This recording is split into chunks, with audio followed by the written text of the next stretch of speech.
Welcome back to Reinventing Parenting, Blog 10. It is Sunday, July 30th, 2017.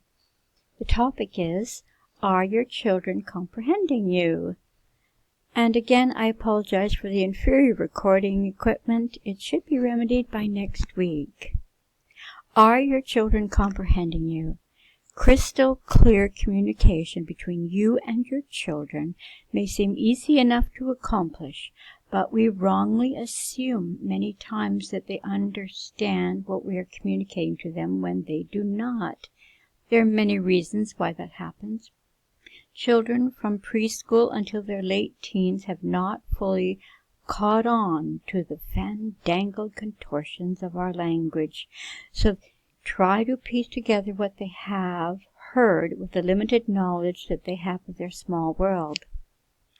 Believing your child or children understood you when in fact they didn't can set the stage for irritation or anger of both of you. As well, a child's understanding can result in nothing serious, or it can put your child in danger. Never assume they understood you without having them reflect the message back to you in their own words. To an adult, a message that seems simple and logical may be lost in the minds of children. I remind myself to recall how I thought at that particular child's age that I'm communicating with. Older children and teens do not see the world as adults do either. For them, it is a fantastical and frightening place, all at the same time. Misconceptions of every kind may stay with them if they are not given the opportunity to express themselves openly and without judgment, at which time we can gently correct their thinking and perhaps relieve them of an emotional burden. Until I was 14, I thought a girl could get pregnant by kissing. I was a small-town girl. My oldest grandson came to stay with me quite often when he was in his preteen and teen years. Over a short period of time, I noticed he was having difficulty getting to sleep, or rather he was trying not to go to sleep. I thought back to when I was his age and remembered how I became frightened of dying and thought it would likely happen when I was asleep. I sat on the edge of his bed and came right out and asked him if he was afraid to die. I then told him it was impossible for a healthy young person to die in their sleep, and it had never been heard of to happen. I could see the relief on his face, and all he said to me was, "Thank you, Nan." Frustration and anger might be one reaction a parent could choose to have in a similar circumstance, but just imagine how I would have compounded my grandson's fear of dying if I hadn't used my logical and rational mind and my memory to take notice of his emotional discomfort and help him understand that his fear was unfounded. Go farther than reacting to your children's behavior. Stop a minute and think of reasons why they may be acting as they are. Maybe even ask them why they think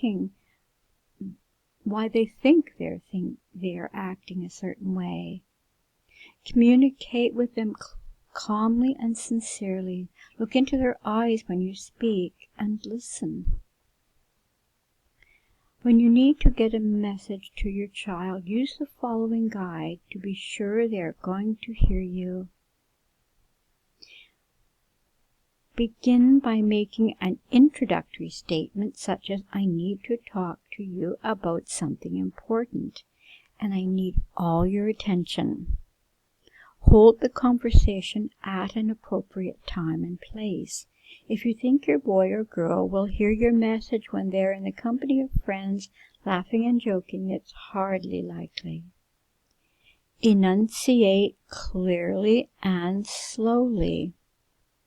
Look directly at their eyes as you talk, even if they refuse to look directly back at you. It may be helpful with younger children to hold their face gently in your hands. Be aware of your tone of voice and facial expressions. Let your voice be even and your face be friendly, without anger or impatience. When you've finished, ask your child if he or she has any questions and ask them to repeat your message back to you. Don't make your message overly lengthy. Remember, their attention span is short. It is better to break your message up into more than one talk, if that's possible. I have a link on my page, on my blog page, to go to read some real hilarious misunderstandings of children. That's it for this week. Bye for now.